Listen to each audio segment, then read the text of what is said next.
Was in 4th grade. Moved to new house 1 year ago. Heard mom doing dishes almost every night. One night I couldn't sleep. Heard the dishes again, so I decided to go to the kitchen and talk to mom. Approach kitchen. Lights are off, but I hear the sink running. Enter. Nobody is there and the sink turns off in front of me. Book it back to my room and hide under the covers. Never tell anyone about this for years. In high school, we moved to a new house. For some reason, I finally tell my mom the story and ask her if she ever heard the sink. She says she heard it all the time but never talked to me and my sister about it because she didn't want to scare us. Mom thinks it was the previous tenant's ghost, old lady who passed away in the house. Another family-related ghost story. Apparently I told my mom that Grandpa was talking too much and I wanted her to tell him to let me go to sleep, and Grandpa had passed away earlier that morning. Happened when I was very small and I don't have a personal memory of it, but when we talked about the sink ghost, she told me this story too.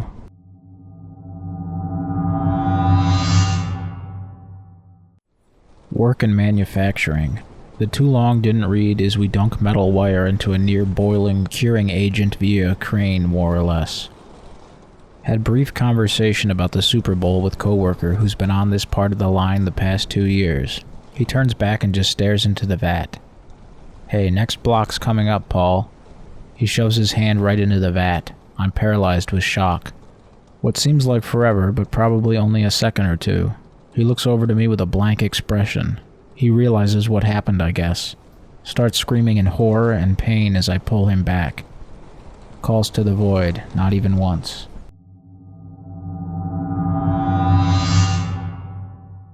Working a news agent when I was 18. Same people come in every day. Rarely people you don't know. Thing about working in a shop is that you find out everyone's business and what's going on. It's like working in a bar. One day a cute girl in her early 20s comes in who I haven't seen before. Mentions someone has just been murdered, stabbed to death specifically, near the Arch. Arch is about 200 yards away from the news agent. Yeah, no one has mentioned it and I haven't seen any emergency vehicles pass by, which they would have to get to the Arch, because this is the only road that leads to it. Probably some junkie that doesn't know what she's talking about. About half an hour later, see some emergency vehicles pass by. Maybe she was telling the truth. Took their fucking time getting there, though. Older woman comes in and can't wait to tell me the gossip. Says someone has been murdered at the Arch and there's blood everywhere. Yeah, I know, they got stabbed. Asks me how I know. Tell her a woman came in about half hour earlier and told me. She couldn't have. Her neighbor had only just seen the body and rang the police. Presumably the first one to find it, and she's been with her since then. I know her neighbor, because she comes in the shop. She's an older woman too. Tell her I'm not talking about her, I'm talking about the cute girl. Following day, police come in and ask me about it. What they really want to know is how I know she was stabbed. Tell them cute girl told me. Give them description of her. Both look at each other. Ask me to show them on the CCTV. Can't. It's broken. It's just there as a deterrent, really. Shows things in real time but doesn't record. Say they might need to come back. Don't. Sit reading the paper. A girl in her 20s was the victim. No picture of her, so can't verify whether it was some kind of ghost telling me or if she was just someone who witnessed it. But she never came back in, and when she came in the first time, she didn't buy anything.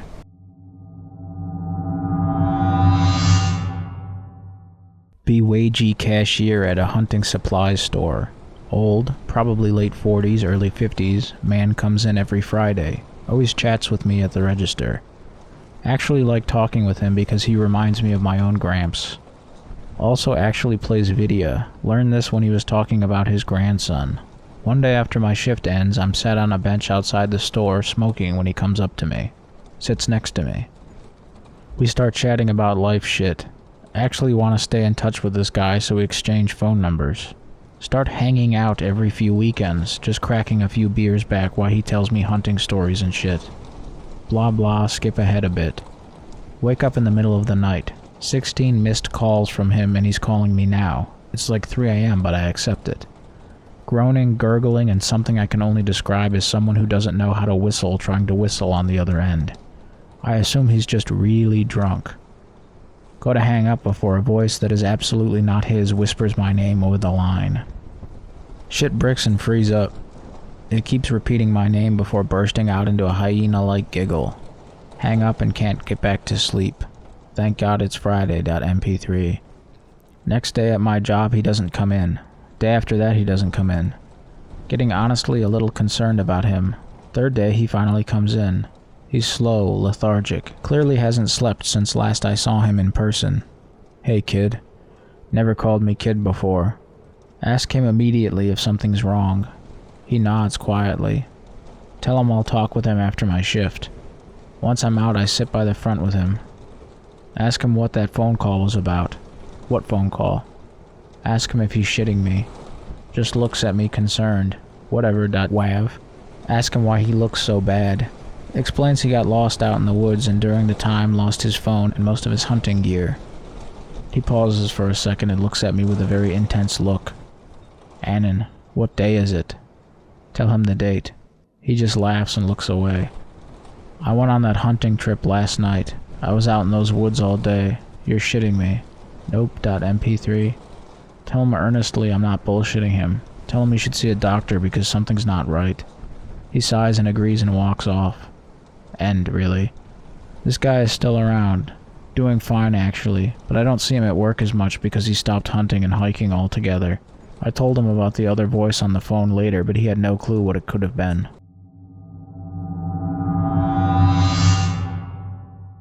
This might be a bit out there, but hear me out because I have some stories to tell. I'm a New England Annan, lived in and around small-town New Hampshire/Massachusetts for most of my life. I have a friend who moved out to an even more remote small town up in the sticks of New Hampshire, and I've driven out there to see him. The only good way to get there is to go through the small town of Hillsborough, which requires hopping on the very obscure Route 149 that goes from Weir, New Hampshire up into and through Hillsborough. For those unfamiliar with the area, all of you I reckon, this isn't really a highway like an interstate. Hell, it isn't even much like other routes. The area of southern New Hampshire is surprisingly hilly and wild. The route wraps around sharp inclines and passes by various swamps and dark woods. The woods of New England are usually thick, right on the sides of the road, but when driving this route at night, the only times I have, it's obnoxious how upon you the woods become. I recall having an aunt from West Texas who proclaimed, "How the hell do any of you drive anywhere? The wilderness is right next to you." Anyway, I've only driven the route a handful of times, and always exclusively at night, between the hours of 8 p.m. and 4 a.m. The route itself also passes by like 3 graveyards, and the area itself is usually laden with heavy fog. It's genuinely disturbing if you allow yourself to be sucked into the ambiance.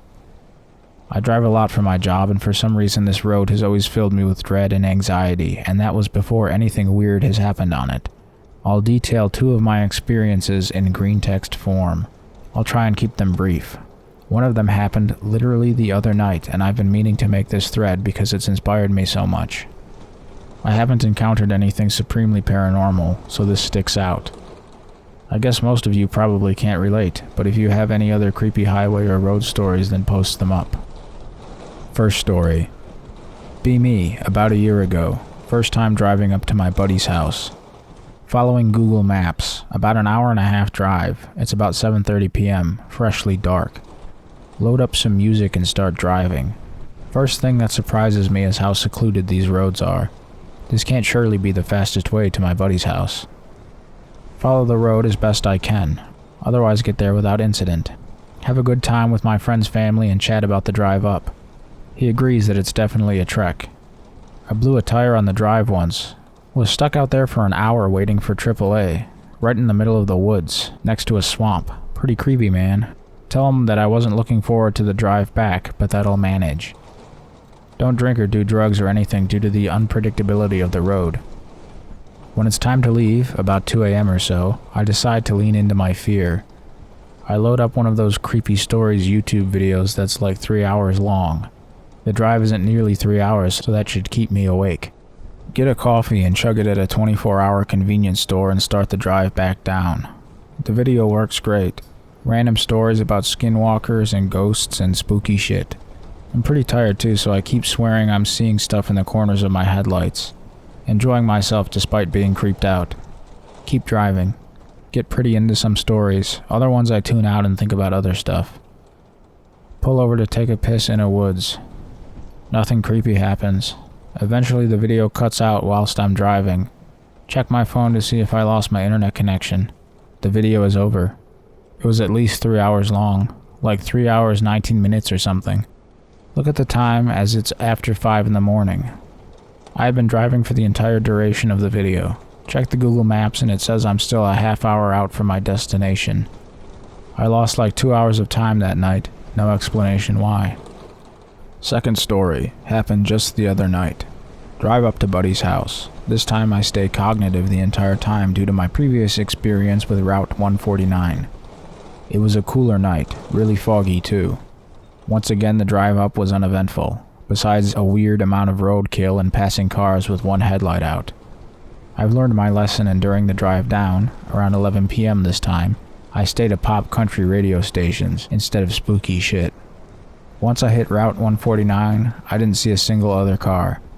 On every other road, downtown Hillsborough, Route 77, and then later on Route 3, there were a good deal of drivers. Route 149 was a dead zone, very eerie. Whilst driving, I'm racing down the hills to get home as fast as possible. All the roadkill got me worried about passing animals, a common concern of my area. It can kill you. Eventually hit a sharp left turn that twists around and down a hill, going pretty damn fast. Once I hit the bottom, there's several figures in the road, like 4 to 5 deer right in the middle of the road. They're all gathered around and all look directly at me as I go down the hill. Hit the brakes a few dozen yards in front of them, my truck screeches to a halt. They're all very fucking dirty. Like it looked like they had been rolling in mud. None of them moved for a good few seconds. I'm genuinely frozen. I knew something was wrong. Just then at the side of the road I see something emerge. It's another deer, but it was on its hind legs. I couldn't tell if it was leaning against a tree or just standing. It was all dirty but also covered in thick shades of brown and maroon. Maybe blood or maybe it had red fur, I don't know.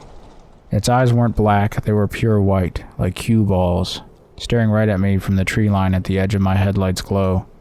It was tall as fuck, overshadowed my truck. Think Skinwalker and floor it out of there.